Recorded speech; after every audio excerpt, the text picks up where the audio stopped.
Elim made its move. The movement was ponderously slow, but it closed the distance with incredible speed. Suspicious, Suzuki Satoru immediately realized the source of this disconnect. The zombies below Elim's feet that were in contact with the ground were writhing as though on a set of tracks, driving its body forward after it took its first step. If he was deceived by that movement, Elim would be standing before him in an instant. Suzuki Satoru narrowed his eyes. Elim was raising its right foreleg from far away, swinging it like it was going to perform a sweeping kick. There was no way it could hit him from this distance. He had no idea why Elim had done this, but Suzuki Satoru's instincts told him that there must be some trick to it, and he reflexively bent down to dodge it. Just then, the right foreleg unfurled like a paper roll. The massive forelimb formed of zombies swept over Suzuki Satoru's head. As he bent down so low he was practically prostrate. The speed of the sweep was not very fast. Even Suzuki Satoru, his abilities were comparable to a level 30-odd warrior, could evade it. However, he did not know if it was because Elim had purposely slowed his strike. Phew, ha ha ha ha. Well dodge. But you look quite unsightly. Suzuki Satoru realized the intention of Elim's attack as he heard its roaring laughter. It was exulting in its superiority as it watched Suzuki Satoru go face down into the mud. Suzuki Satoru raised his head and shouted angrily. How dare you make me crawl on the ground? Phew, ha ha ha ha. After the sweep, the foreleg rolled back up like a snake, and its shadow fell on Suzuki Satoru. Perhaps it was because it was made of zombies, but every intense movement seemed to ignore inertia. The zombies in the joints made squelching and cracking noises, as though they were being pulped by the forceful movements. Suzuki Satoru desperately struggled to escape from Elim's attack radius. He did not even have the time to cast fly, all he could do was run on his 2 feet. With a thud, the foreleg smashed into Suzuki Satoru's former location. There was a splatting sound as many zombies were squashed flat. He was not being serious yet. That attack just now, made with limbs of zombies that extended like rolls of paper, could have hit him. There was only one reason why it had not done so. This was a cat toying with a mouse. Lightning. Suzuki Satoru cast a spell at Elim's forelimb, which was on the ground. The bluish-white electrical stroke of the lightning spell pierced through the massive trunk-like limb. However, it had even less of an effect than that fireball just now. Several zombies fell, and then the zombies inside flooded out from the inside, as though they were being spat out. The dead zombies looks like they had been spat out. He did not know if Elim was doing this or if it was happening automatically. However, considering one would need over 500,000 zombies to make a body like this, it would probably be impossible to control each individual one, so it was probably the latter. Phew ha ha ha. The limb moved again as Elim laughed merrily. The part of the forelimb that stood on the ground expanded and shot out in Suzuki Satoru's direction. 10+ zombies reached their hands out for him like they desired his body. The zombies extended like they were tied together by ropes, with the zombies at the back holding the bodies of the zombies in front. In this way, they could extend for several meters without touching the ground. This was the attack which had destroyed the skeleton warrior. Suzuki Satoru dealt with it in a calm, unhurried fashion. He pulled away with a fly spell. The zombies which had failed to grasp Suzuki Satoru slowly retracted into Elim's leg. They had pulled back quickly after seizing the skeleton warrior, but they were very slow now. Why was there a difference? What did you do? I've never seen anyone use the undead like this before. How did you do it? An undead creature of your caliber would not understand. This is something which only I can do. Why you? Ice Ball. Well, this was an area of effect spell of the same tier as Fireball. Ice spells were essentially useless against the undead. And indeed, it had done nothing to the zombies.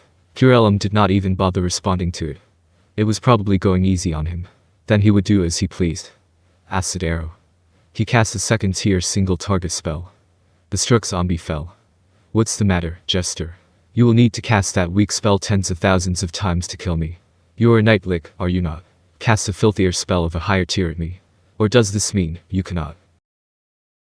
Then I shall verify it. Elim attacked again. This time, he hit Suzuki Satoru. It was a strike, as he had expected, but the damage it did was trivial for his present gear to absorb. However, the force of the attack was not cancelled out. Suzuki Satoru rolled several times along the ground before stopping. Suzuki Satoru shakily rose to his feet. Is something the matter, Jester? My experiment is not yet over, so take care not to die, will you? Elim closed the distance to Suzuki Satoru in that nauseating way again. This time, it raised its left foreleg.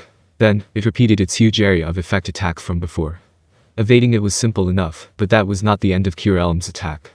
The forelimb that had swept past him extended long, thick tentacle-like objects. They opened their maws, latched onto Suzuki Satoru and entangled him. Suzuki Satoru thought they were snakes at first, but then he realized his mistakes. They're dragons. He could not escape the dragon zombie's gaping maw, and Suzuki Satoru was seized in its jaws from his right shoulder to his chest. The teeth sinking into his shoulder blades creaked as they damaged him. It might have been zombified, but it was still a dragon. While he knew of beast zombies, not knowing that even dragons could become zombies had been a very big mistake.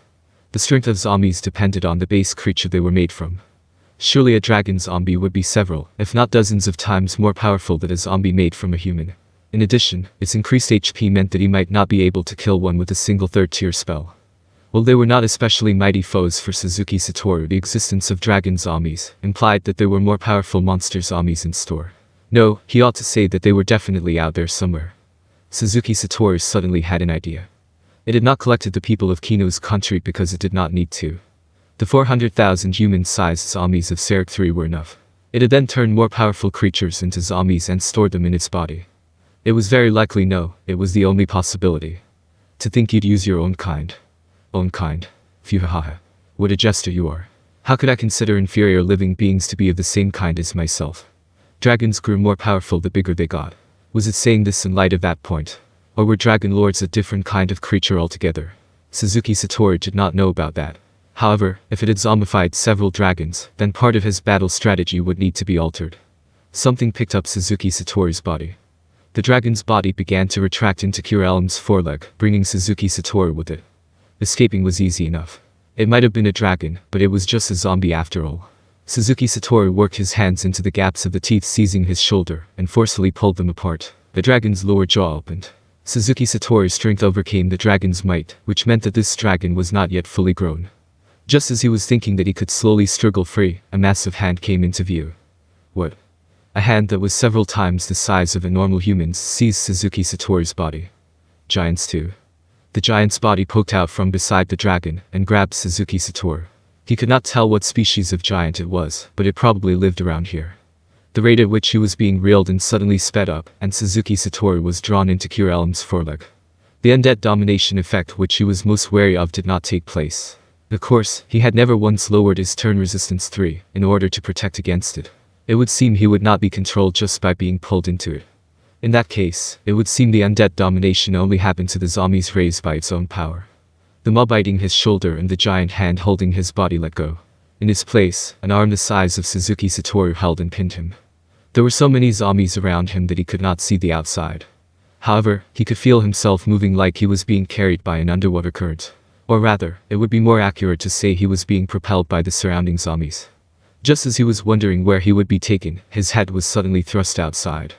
What skillful control of the undead you have, Suzuki Satoru mused with genuine admiration for Elim. The outside did look to be around Elim's shoulder. It would seem he had been pulled up from below. A head that was many times smaller than before looked down on Suzuki Satoru from above. No, that was not it. That could not possibly be something made out of zombies. That was Elim's true form. Wrapped by zombies, Elim had revealed its true self. Though he could only see its head, it looked very much like the head made of zombies. However, it was beautiful. Its vibrant scales rippled like they were alive. However, Suzuki Satoru could sense Elim's main body, though he was surrounded by the undead with his undead detection sense. The massive creature before him was also undead. The blood-red, vertically slitted red eyes looked straight at Suzuki Satoru. As he saw those eyes, he suddenly thought of Kino. He hid his anxiety with all his might. "Hey!" Suzuki Satoru screamed. It was a hideous cry that one would naturally expect from those who understood that they could not win. Elim narrowed its eyes and twisted its neck. What a pleasing scream. It would seem even the undead can make such sounds when they know their doom is at hand. Well, wait. Dragon Lord. No, Dragon Lord Sama. I was wrong. Please accept my apology. You're very strong, I know that now. I was wrong, so please forgive me. Only now, at the end, do you understand? Ah, you're the mightiest Dragon Lord. I was wrong. Is that so? In that case. Suzuki Satoru could imagine what the Dragon Lord would say next. That was why the zombies holding on to his right arm were beginning to exert force on him. The zombies were probably using a lot of strength. Their muscles made a pulping sound as they were torn apart, and he could feel rotting fluid splashing onto his body. But no matter. He pretended that his left arm was stuck. At the same time, he took out his hidden item and prepared to use it at any time. Fulfill your duty as a jester to the very end. Allow me to enjoy the screams of a foolish undead creature as he is crushed flat. New. The crushing sensation grew stronger, and Suzuki Satoru wailed in an uncharacteristic way. At the same time, he raised a crystal he was holding to a place where pure Elim could see, and then released the spell within. Greater teleportation.